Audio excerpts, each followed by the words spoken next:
I spoke to him late last season, and obviously we all know it was a disaster, and he was part of that. You know, as much as the flack that LeBron got for his part in the team's lack of success last year, Rondo did some things that didn't bring a lot of honor to the franchise, sitting on the bench with the stands in the middle of a blowout. Yeah. But he's been instrumental to their success. I have to imagine they would want to bring him back, if only for the reason that he is a bridge between LeBron James and Anthony Davis. He has an independent relationship with Anthony, as does LeBron, and it gives them another voice in that locker room, another strong perspective from experience.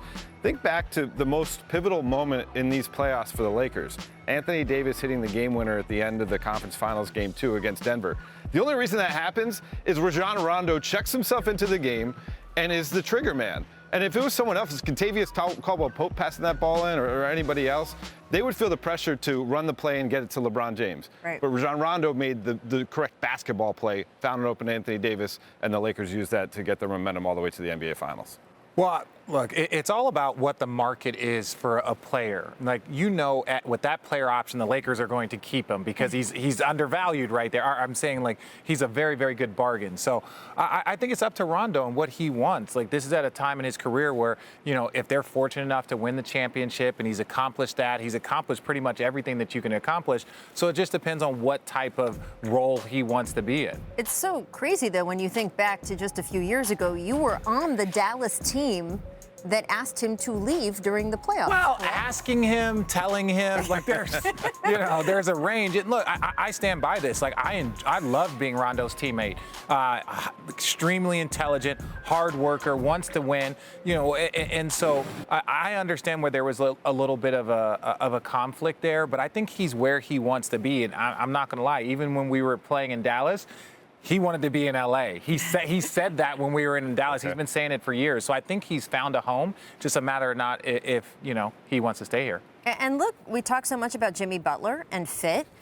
It's just the truth. I mean, I say it all the time, right? The top 10% of guys in the league could play anywhere. The bottom 10% of guys in the league probably shouldn't play anywhere. Yeah. But that middle 80%, they either maximize or not, depending on fit. Rajon Rondo has a great fit with those players and this team. I mean, after LeBron and Anthony Davis, who's been the third most impactful player for the Lakers this postseason run? I would say Rondo. Obviously, he wasn't there for the first round against Portland, coming back from back spasms and that broken thumb. But ever since the Houston series on forwards, he has been so instrumental. And it's not just that play against Denver. It is the way he's gotten Markieff Morris going in the second unit, their camaraderie together. Yeah. And then it's quite frankly, the voice that he has in film sessions. I was told by a team source yesterday the Lakers had an off day, but they still had a team film session. And the two most vocal players, LeBron James, Rajon Rondo, both being very intense and engaged, according to a source. Well, yeah. All right, well, I want to get to another guy on the roster who's had his career certainly changed over the course of this season, Dwight Howard, right? Huge compliment from former Laker, meta world peace. He's always going to be Ron Artest to me, sorry. Coach Vogel did a great job giving Dwight some shine as a starter. LA, we put Dwight through a lot in his first stint. He had back surgery. We still bashed him. He had a disc the size of a flat softball removed from his back. Anyway, this is great to cement his legacy. Dwight replied to this piece to thank him. It was a pretty nice moment, right? And for our younger viewers, right? Should we just share? Just share. If you don't know who Ron Artest is, starter, of course, for that last Laker title team back in 2010. Much like Dwight in the present, he had a very, let's just say, difficult path to get to that point. Yeah. That title was a bit of a redemption story, right, for him. And look at Dwight's career path. He began on that Hall of Fame trajectory with the Orlando Magic right here in this city, 2004 to 2012. He was the one who led them to their last finals appearance in 2009. Of course, all those Defensive Player of the Year awards in 2012 traded to the Lakers. That one-year experiment to play with Kobe, Pau Gasol, and Steve Nash did not work. Signed with the Rockets in 2013. Did not work with James Harden either. Dwight bounced around from team after team after that. Did not work. I could just keep saying that over and over again until he got to that non-guaranteed deal at the start of this season.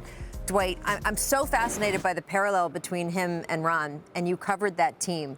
How do you see Dwight, if he is able to win a title, starting in the NBA Finals? It was a disaster of a season. I can't underscore that enough. And Dwight Howard was a huge part of it. It was oil and water between him and Kobe Bryant, the stage of their career, their approach to life in general. But quite frankly, Dwight didn't get enough credit for the way he played through injuries. I saw a picture of that disc that Ron is referring to. It was gruesome. And he played through that. He played through a torn labrum that season.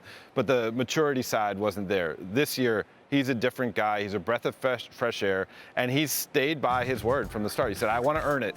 Don't give me a guaranteed contract. Let me prove that I am as important to this franchise as this franchise is to me in this stage of my life. And here he was, even before the bubble started. He had some reservations about coming down here. The mother of one of his children passed away during the hiatus, and that's a tough thing to deal with. But he wanted to see through his commitment to the franchise, and here he is, a starter on a team that's one win away from the finals, or from the championship. Yeah, and it's so impressive because he knew what he had to do. And I think a lot of those stops that he had over the course of those years, he always felt like it wasn't his fault, or there were things that could have been handled differently. But I think when he got here, he focused on himself. What can I do to help? Versus like, hey, I want to come here. I need post touches. I need points. I need minutes. I need all of these different things because that's who I am. It's like, hey, I get here and I want to see how I can help. And look, we saw it also this year with Carmelo Anthony. Taking a step back from like what you once were and getting to a spot of I just want to play this game that I love and I want to contribute to a good team. And Dwight was so impressive this year. Look at what he did last round against Jokic. He was a huge reason why the Lakers were able to play and advance in that series. So I'm extremely happy for him. And I think this is a lesson to a lot of guys. As they get older, you got to change your mindset, and then you'll get the success that you want. And I think it's so interesting, too, when we talk about quote-unquote redemption stories, right? It's nice to just slap that label on it and tie it up in a neat package. It's never actually like that. Yeah. Thanks for watching ESPN on YouTube. For live streaming sports and premium content, subscribe to ESPN+.